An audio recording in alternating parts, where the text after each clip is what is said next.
Welcome to Easy Learning. Exercise number 53.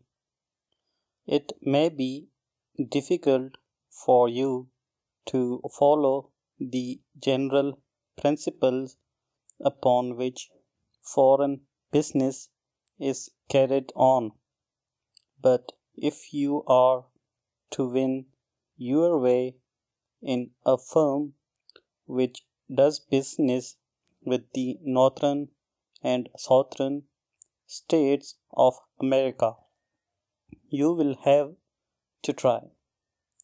No businessman, and above all, no businessman whose principal business is with foreigners, can possibly leave this branch of economics from his training.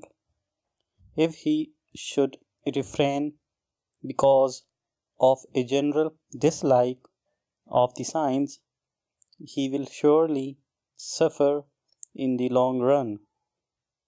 The truth of this has been shown over and over again within my own circle, and I speak for your advantage.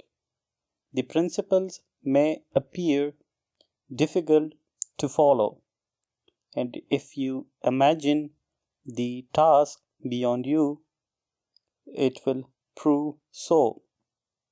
But be brave, face the plain truth, and you will lighten the work and succeed as you will deserve to succeed.